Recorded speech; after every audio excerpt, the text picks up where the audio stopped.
शिवड़िया बाबा जी ने इशारा किया कि मौन रहने से वाणी के अपराध से बचा जा सकता है। उपासक को जो सतमार्ग पर चलने वाला है, वाणी पर विशेष ध्यान देना चाहिए, क्योंकि वाचालता, दूसरे की गुण दोष का वर्णन, ये हमारे भजन को बाधित कर देता है। अधिकतर साधक से अपराध वाणी के द्वारा बनते हैं।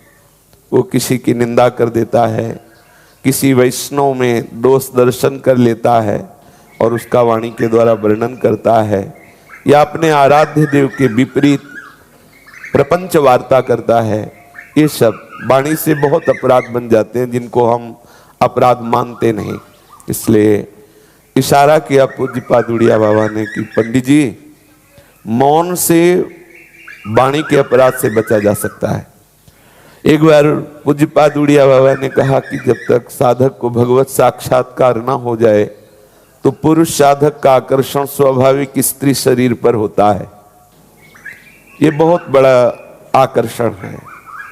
जैसे जड़ चेतन की ग्रंथि ना बंधने पर भी बंधी हुई है, यद्यपि मृषा छूटत कठिनाई, ऐसे ही स्त्री दर्शन, स्त्री संभाषण, स्त्री सहवास, ये जीव की अविद्या की ऐसी मोटी ग्रंथि जड़ चेतन ग्रंथि के ऊपर बंधी हुई है कि जब तक इसे नहीं खोलेगा तब तक वो जान ही नहीं पाएगा कि जड़ चेतन की ग्रंथि क्या है, ये चित जड़ क्या है, चेतन जड़ का क्या संबंध है, क्या बंधन है।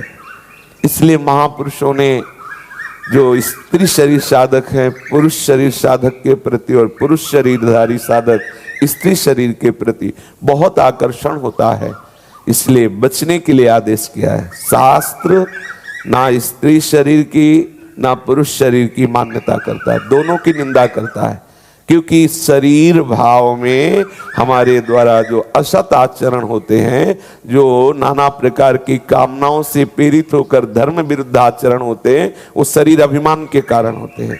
ये शरीर क्या है, इसमें चाहे सुंदर दुग्ध डालो या जल डालो या भोजन डालो, मलमूत्र बना देता है। कौन सी इसमें दिव्य वस्तु है? केवल अविद्या के कारण भ्रमित होकर हम एक दूसरे पर सुख बुद्धि सुंदरता का आरोप कर लेते हैं और अपने जीवन में ऐसी अविद्या की गांठ पुष्ट कर लेते हैं कि वो बार बार जन्म मरण का हेतु बनती है। जब पूज्यपाद उड़िया बाबा ने इशारा किया कि साधक को स्त्री शरीर का दर्शन, स्त्री से संभाषण, एकांत में स्त्री से किसी भी तरह की चेष्टा, ये उसे परमार्थ से विमुख कर लेती है। बस उसी समय निश्चय किया पंडित गया प्रसाद जी ने कि आज के बाद स्त्री दर्शन नहीं करेंगे। गृहस्थ धर्म से आए हुए हैं, पुत्र और पुत्रियां भी हैं।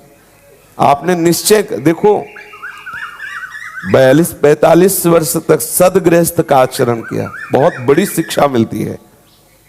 ऐसा नहीं सोचना चाहिए कि जो गृहस्थ हैं वो महापुरुषों की ऊंचाई पर नहीं चढ़ सकते। 40-42 वर्ष बहुत समय होता है।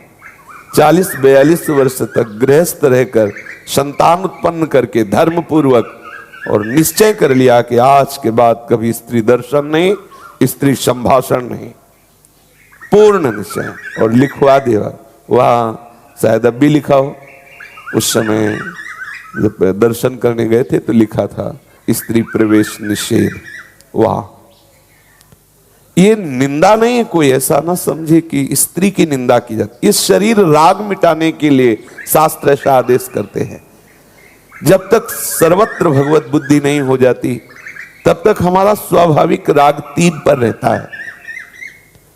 अधिक भोग भोगने की लालसा होने से भोग मिलते हैं, संपत्ति से, धन से, इसलिए धन की तृष्णा जागृत हो जाती है और शरीर विशेष सुख की आकांक्षा से काम भाव से युक्त होकर विपरीत आकर्षण कर बैठता है।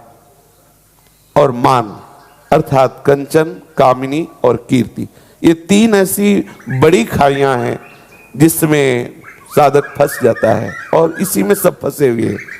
भोगों की लिप्सा, भोग संग्रह करने की वृत्ति धन में प्रियता पैदा कर देती है, क्योंकि धन से हमारी चाही हुई भोग सामग्री प्राप्त होती है।